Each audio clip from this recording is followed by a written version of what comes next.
Hi guys, welcome back to the channel. My name is Daniel and this is the WishDoit GMT.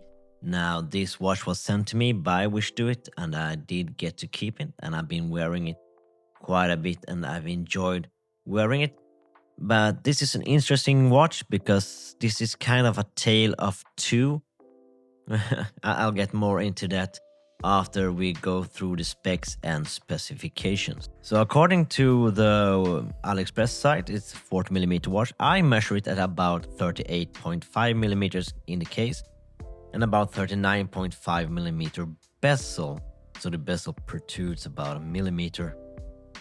I measure at 12.3mm thickness, including that sapphire crystal.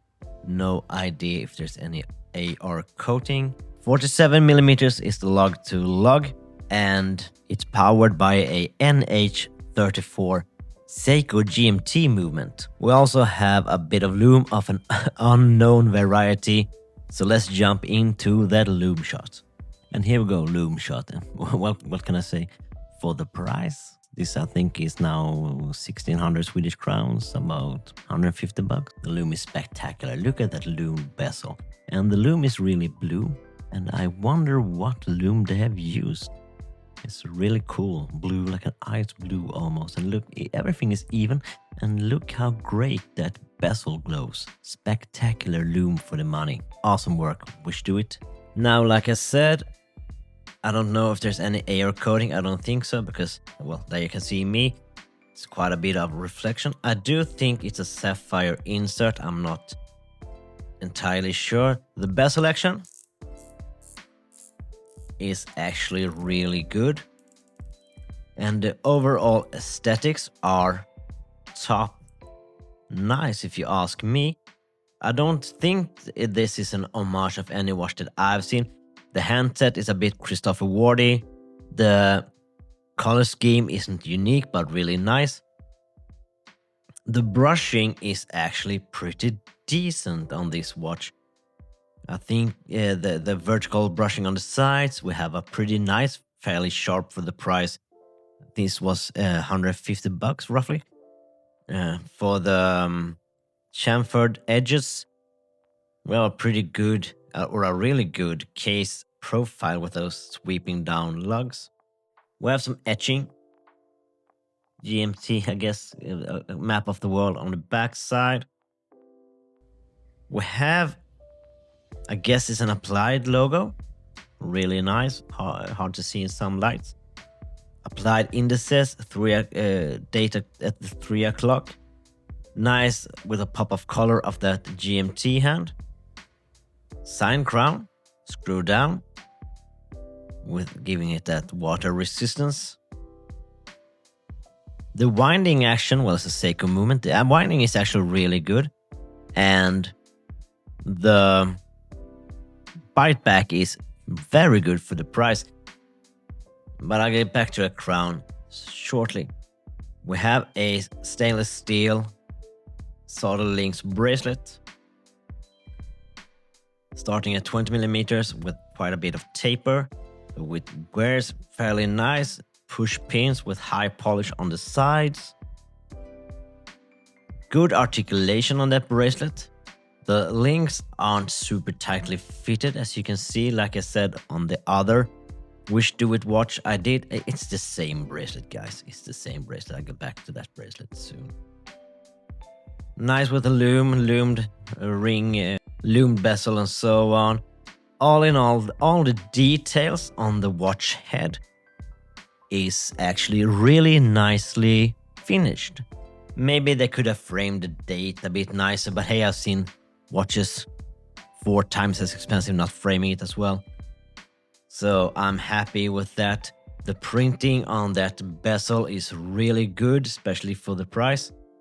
And the watch head in general is super nice. Now, let's jump into those moans and niggles, shall we?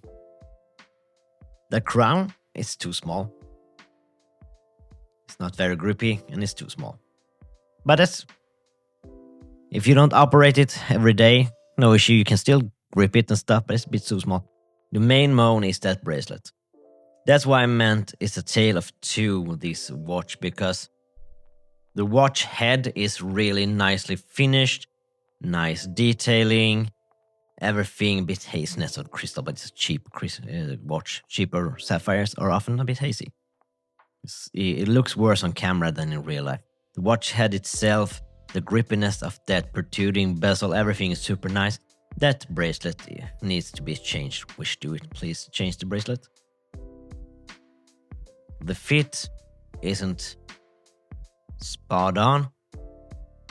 As you can see, it's okay. The links needs to be tighter fitted. That clasp is pretty horrible still. That weird micro adjust on the inside, hard to get to, and that clasp. Now I've grown to understand the clasp, that you need to open it and then dig your nail into there and then open it. This is this weird, super glossy middle. No way that stainless steel is some alloy. Chrome needs to be. It does its job, and well, I enjoy like old Seiko clasp, old Casio clasp, so it's signed. It's not the biggest issue in the world. It needs to be changed. If they would have just put a really good bracelet on this watch, they could have added 20, 50, 20, 30, 40 maybe dollars, and it would have been worth it. Way worth it. It's a bit of a shame putting such a mediocre bracelet on such a nice watch. You can see the fit a bit more. A shame, and unfortunately, and I haven't been able to research any other bracelet that will fit this watch, unfortunately. So the Tale of Two, really nice watch head. Love the design, it looks great. Crappy bracelet. Let's put on wrist, my roughly 17 centimeter wrist.